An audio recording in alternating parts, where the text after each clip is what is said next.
नमस्कार। आप सभी का मेरे चैनल पे बहुत बहुत स्वागत है। आज बात करूँगी पितृपक्ष के विषय पे। तो इस वर्ष जो है पितृपक्ष 21 सितंबर से शुरू होकर के 6 अक्टूबर तक रहने वाला है।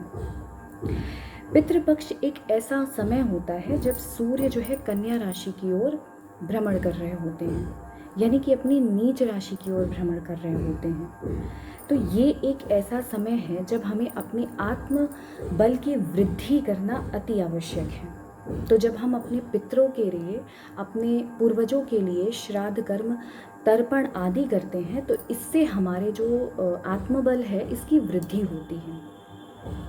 तो मैं हूँ वंदना और आज मैं इन्हीं सारी चीज़ों पे चर्चा करने वाली हूँ, यानी कि पितृ दोष क्या होता है, पितृ कौन है, तर्पण की विधि क्या है, ठीक है, तर्पण हमें करना क्यों चाहिए, अन्नदान ही क्यों करना चाहिए, ठीक है, पितृदोष के उपाय क्या हैं और पितृदोष के लक्षण क्या हैं। इन सारी चीज़ों पे मैं आज चर्चा करूँगी और इनके विषय में मैं डिटेल में बताऊँगी। वीडियो थोड़ा सा लंबा हो सकता है। चलिए सबसे पहले जानते हैं पितृदोष क्या होता है। तो किसी भी कुंडली में अगर आपको पितृदोष देखना है तो ये एक ऐसा कॉम्बिनेशन है आपके हाउसेस और प्लैनेट्स का, किसी के भी चार्ट में ईजिली ये दिख जाएगा। अब इससे होता क्या है कि आपकी कुंडली के जो अच्छे रिजल्ट्स हैं, अगर आपकी कुंडली में पितृदोष है तो आपकी कुंडली के जो अच्छे रिजल्ट्स हैं उनको ये कम कर देता है, या कह सकते हैं कि खराब भी कर देता है। ठीक है, मतलब जैसे किसी का कहना है कि हमारी कुंडली में तो राजयोग है, या हमारे कुंडली में जो है वेनिस बहुत अच्छे पोजीशन पे है, ठीक है, एग्जॉल्टेड है, मून जो है बहुत उच्च का है, ठीक है, जुपिटर बहुत उच्च का है, लेकिन फिर भी हमें रिजल्ट नहीं मिल रहा है। तो आपको चेक करने की ज़रूरत है कि कहीं कुंडली में पितृदोष तो नहीं है। पितृ कौन है? तो पितृ जो है हमारे वो पूर्वज हैं जो कि अब जीवित नहीं हैं, ठीक है। अब ऐसा ज़रूरी नहीं है कि वो स्वर्ग में होंगे, नर्क में होंगे, या उनका रीबर्थ हो गया है, ये भी कोई ज़रूरी नहीं है, ठीक है। तो पितृ जो दोष होता है, पितृ दोष जिसमें आपके एंसेस्टर या जो पूर्वज होते हैं उन्होंने अभी तक से जन्म नहीं लिया है, उन्होंने अभी तक से जन्म नहीं लिया है, या फिर उनके रीबर्थ में कहीं ना कहीं डिले है, ठीक है। ऐसे ही एंसेस्टर्स जो होते हैं कहीं ना कहीं पितृ दोष को क्रिएट करते हैं।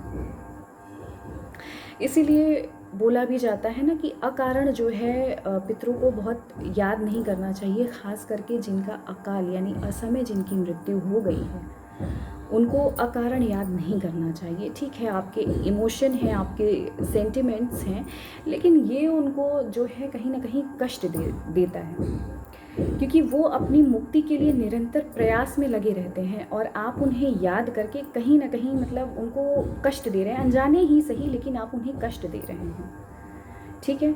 तो वो आते हैं लेकिन बदले में, क्योंकि एक बार मरने के बाद उनसे आपका संबंध उन्हें बोध नहीं रह जाता है, ठीक है, वो भूल चुके हैं, लेकिन आप उन्हें बार बार अगर याद करते हैं, उनको परेशान करते हैं, तो वो आते हैं, आके आपको भी कष्ट दे के जाते हैं। तो बजाय याद करने के लिए ये जो पितृपक्ष का 15 दिन का जो समय है, इसमें आप अगर उनके लिए तर्पण, श्राद्ध या भोजन और तर्पण से उन्हें अगर आप प्रसन्न करते हैं तो कहीं ना कहीं उनको जो है तृप्त करते हैं और उनके मुक्ति का मार्ग जो है आप प्रशस्त करते हैं। अब कुंडली में देखना कैसे है कि आपकी कुंडली में पितृदोष है या नहीं। तो इसके लिए सबसे जो इम्पॉर्टेंट हाउस है वो है आपका लग्न, पंचम और नवम भाव, ठीक है। ये तीनों जो हाउसेस हैं ये मोस्ट इम्पॉर्टेंट हाउस है आपके पितृदोष को चेक करने के लिए। इसके अलावा दूसरा घर, 8वां घर और 12वां घर, इसमें अगर किसी भी दो एनिमी प्लैनेट का, एक सिंगल हाउस में दो एनिमी प्लैनेट का अगर कॉम्बिनेशन होता है तो भी ये पितृदोष जो है क्रिएट करता है। तो combination of 2 enemy planets in single house create पितृदोष, ठीक है। जैसे अब 2 एनिमी प्लैनेट्स अगर इन हाउसेस में हैं, जैसे कौन कौन से, तो जैसे बुध और मरकरी का कॉम्बिनेशन हो जा रहा है, ठीक है, या चंद्रमा के साथ राहु या केतु आ जाते हैं, ठीक है, सूर्य के साथ राहु या केतु अगर आपकी इन जो मैंने हाउसेस बताए इनमें से किसी एक हाउस में है, जुपिटर और वीनस का कॉम्बिनेशन हो जाता है, जुपिटर के साथ राहु बैठ जाते हैं। तो ये जो एनिमी प्लैनेट्स हैं अगर एक साथ हाउसेस में बैठते हैं, एक ही घर में बैठते हैं, तो कहीं ना कहीं पितृदोष जो है क्रिएट करते हैं। मरकरी 9th हाउस का सबसे बड़ा पितृदोष क्रिएट करता है। इसके लिए आपको पीपल के वृक्ष में, मतलब पीपल के वृक्ष की जो सेवा है हमेशा करना पड़ेगा। ठीक है, एक शनिवार को एक लोटा जल दे करके और एक दीपक जला करके अपने पितृ देवता से प्रार्थना करिए कि वो प्रसन्न हो। ठीक है, तो अगर जिसके भी 9th हाउस में अगर बुध है, ये बहुत बड़ा पितृदोष क्रिएट करता है। तो इनको पीपल के वृक्ष की सेवा हमेशा जीवन पर्यंत इनको करनी चाहिए। अब जितने भी मैंने ये एनिमी प्लैनेट्स बताए अगर एक घर में बैठते हैं, तो लाइक अगर आपके लग्न में बैठ जाते हैं, लग्न में बैठते हैं, तो कहीं ना कहीं आपको कैरियर रिलेटेड प्रॉब्लम आनी ही आनी। आप चाहे जितनी भी मेहनत कर लीजिए, लेकिन आपको कैरियर रिलेटेड प्रॉब्लम आनी ही आनी है। इसके बाद में यदि 5th हाउस में बैठ जाता है, 5th हाउस में बैठने से क्या होगा कि कहीं ना कहीं एजुकेशन में प्रॉब्लम आएगी। ठीक है, या स्ट्रगल बना रहेगा, हेल्थ रिलेटेड इशू आएंगे, और सबसे बड़ा लक्षण इसका है कि संतान होने में प्रॉब्लम होगी, या फिर पुत्र संतान आपके नहीं होगी, या संतान होगी तो संतान से कुछ ना कुछ मतभेद लगे रहेंगे। 8th हाउस का अगर है तो एक्सीडेंट होने के बहुत ज़्यादा चांसेस बनते हैं। ठीक है, पेरेंटल प्रॉपर्टी है उसमें इश्यूज होंगे। 12th हाउस अगर गड़बड़ है पितृदोष से, तो ऐसे सिचुएशन में आपका फ्रेंड सर्कल बिल्कुल भी अच्छा नहीं होगा। ठीक है, आपको धोखे बहुत मिलेंगे, इन्वेस्टमेंट आप करेंगे और पैसा जो है डूब जाएगा।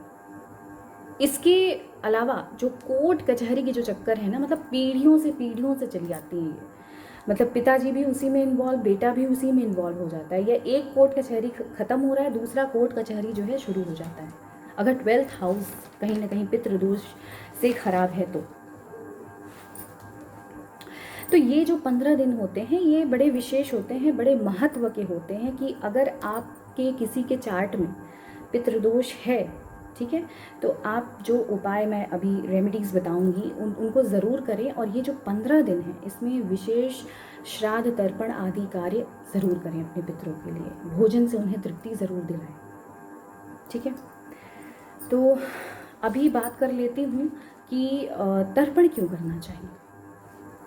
देखिए, जो तर्पण होता है ये बेसिकली हड्डियों की शुद्धि होती है। ठीक है, जब भी हम तर्पण करते हैं तो हड्डियों की शुद्धि के लिए तर्पण विशेष आवश्यक होता है। जैसे किसी के यहाँ अगर डेथ हो जाती है तो 10 दिन तक बोलते हैं ना कि अभी हम शुद्ध नहीं हैं, अभी हम यहाँ नहीं जा सकते, मंदिर नहीं जा सकते हैं। तो विशेष जो ये 10 से 12 दिन होते हैं, इनके निकल जाने के बाद ही आप जब शुद्ध हो जाते हैं गंगा स्नान वगैरह करने के बाद में, तो शुद्धि मतलब बोलते हैं ना, हमारे पुराने बुजुर्ग बोलते हैं कि हड्डियों में दोष लगता है। तो जी हाँ, बिल्कुल हड्डियों में दोष लगता है, और तर्पण करने से हमारी हड्डियों का जो है दोष निकलता है। जीन लेवल पे जो क्रोमोसोमल लेवल पे जो दोष होते हैं वो समाप्त होते हैं, और ये बहुत ज़्यादा आवश्यक है, इसको समझने की बात है। क्योंकि देखिए, हमारे जो पूर्वज होते हैं उनसे हम कहीं ना कहीं कनेक्टेड हैं। ठीक है, जीन लेवल पे हमारा कनेक्शन है उनके साथ में। तो जब हम तर्पण देते हैं, तर्पण देने की भी एक विधि होती है ना, जब हम जल में खड़े होते हैं उसके बाद में अंजलि में जल भरते हैं, काले तिल डालते हैं, और दक्षिण दिशा की ओर मुख करके अपना जो है अपने पितरों को तर्पण उनका मतलब जल देते हैं, और उनसे प्रार्थना करते हैं कि हमें जो है हमारे लाइफ से जो भी ऑब्स्टिकल्स हैं उनको हटाइए। ठीक है, तो हमारी जो बॉडी है, बॉडी से जो नेगेटिविटी है वो भी निकलती है। क्योंकि मैंने एक पानी पे भी वीडियो बनाया था, उसमें मैंने बताया था कि पानी जो है नेगेटिविटी को रिमूव करने में बहुत ही सक्षम होता है। तो यहाँ हम खड़े भी होते हैं, अंजलि से जल देते हैं, तो आप ऐसा नहीं कर रहे हैं कि आप अपने पूर्वजों को जल दे करके आप एहसान उनके ऊपर कर रहे हैं, आप खुद के ऊपर एहसान कर रहे हैं, है ना। आपकी नेगेटिविटी भी उसके साथ, आपकी हड्डियों का शोधन हो रहा है उससे, इसलिए तर्पण विशेष आवश्यक है श्राद्ध पक्ष में। इसमें जो है तिथियां भी विशेष महत्व रखती हैं। जैसे कि आपके जो पिताजी हैं या दादाजी हैं, वो जिस दिन उनका डेथ हुआ है, जो एक स्पेसिफिक तिथि में उनका जो डेथ हुआ है, उसी तिथि में आपको श्राद्ध तर्पण आदि का कार्य इन 15 दिनों के भीतर करना चाहिए। मान लीजिए अगर आपको तिथियां नहीं याद हैं तो आप अमावस्या के दिन आप सभी का तर्पण, श्राद्ध, भोजन ब्राह्मण को करा सकते हैं, अगर आपको याद नहीं है। और अगर आपको याद है तो जिस दिन जिसकी तिथि है उसी दिन अगर आप सारे काम करेंगे तो इससे आपको विशेष फल की प्राप्ति होती है। इसमें काल का भी विशेष महत्व है।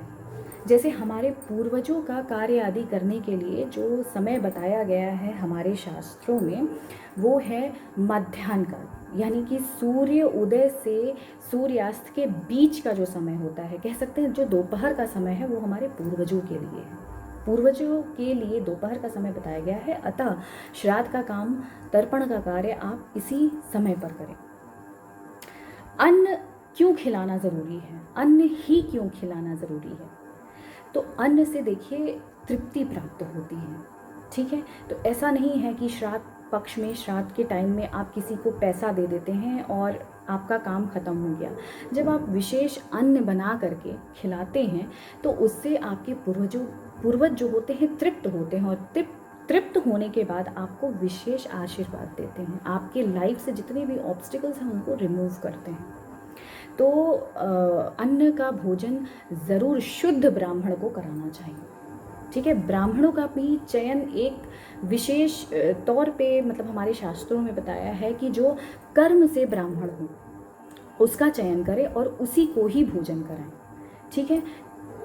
भोजन में चावल ज़रूर होना चाहिए, भोजन में मीठा ज़रूर होना चाहिए, और भोजन बगैर लहसुन प्याज, मतलब सात्विक तरीके का जो भोजन होता है वही आप अपने पितरों के लिए ब्राह्मण को बुला करके, ब्राह्मण देव को बुला करके उनको ये भोजन कराएं।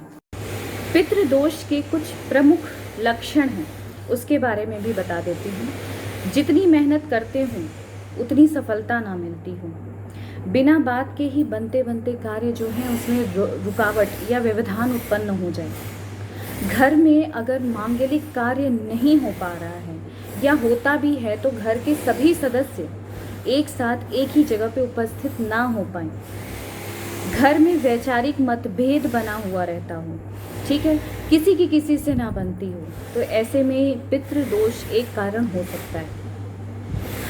धन का जो व्यय है वो गैर ज़रूरी कार्यों में होना शुरू हो जाए। घर में रोग बहुत ज़्यादा, घर में चिंता बहुत ज़्यादा अगर आने लगे तो ये भी एक पितृदोष का ही कारण हो सकता है। और सबसे जो इम्पॉर्टेंट लक्षण है घर में संतान का ना होना, खास करके पुत्र संतान का अगर नहीं हो रहा है, वंश की वृद्धि नहीं हो रही है, तो ये एक बहुत बड़ा पितृदोष का लक्षण होता है। अब करना क्या चाहिए, रेमेडीज़ के बारे में भी जान लेते हैं। तो पितृ पक्ष में पितरों का श्राद्ध, तर्पण आदि कर्म करने के लिए हमारे शास्त्रों में बताया गया है। हमारे शास्त्रों में वर्णित है कि पितृ पक्ष में अपने पितृ किसी भी रूप में, आपके जो पितृ हैं वो किसी भी रूप में आ सकते हैं। अतः अगर आपके दरवाजे पे इस दौरान, इन 15 दिनों के दौरान कोई भी आता है, कोई भी का मतलब है कोई भी जीव भी आता है, तो आप उसका आदर, सत्कार, सम्मान अवश्य करें, उसको भोजन द्वारा तृप्ति अवश्य प्रदान करें। क्योंकि हमारे यहाँ तो ऐसे भी हमारे संस्कारों में भी है ना कि अतिथि देवो भवो। तो कोई भी इस दौरान आपके दरवाजे पे आता है तो उसे पूरा सम्मान दें, उसे भोजन द्वारा तृप्त ज़रूर करें। जो इस पूरे दौरान, इन 15 दिनों में पशु पक्षियों को जो भोजन करवाता है उसे भी पितरों की विशेष कृपा प्राप्त होती है। या नॉर्मली भी आप पशु पक्षियों को डेली बेसिस पे भी अगर आप दाना पानी देते हैं तो इससे आपके जो पितृ हैं वो बहुत प्रसन्न होते हैं। पितृपक्ष के दौरान तर्पण के कार्य में काले तिल का विशेष महत्व बताया गया है। खान पान में मांस, मदिरा और जो यहाँ तक कि लहसुन प्याज है, इनका भी प्रयोग इन 15 दिनों के दौरान नहीं करना चाहिए। पितृपक्ष में चना, मसूर, सरसों का साग, सत्तू, मूली, काला नमक, लौकी, खीर और बासी भोजन बिल्कुल नहीं करना चाहिए, और ना ही पितरों को जो आप बना के खिला रहे हैं उसमें प्रयोग करें। ब्रह्मचर्य का पालन करना चाहिए, विशेषकर वो जो तर्पण आदि का कार्य कर रहे हैं उनको ब्रह्मचर्य का पालन करना चाहिए। श्राद्ध कर्म में स्थान का विशेष महत्व होता है। हमारे शास्त्रों में ऐसा बताया गया है कि गया, प्रयाग, काशी और बद्रीनाथ में पिंड दान करने से पितरों को मुक्ति मिलती है। इन स्थानों का अपना विशेष महत्व है।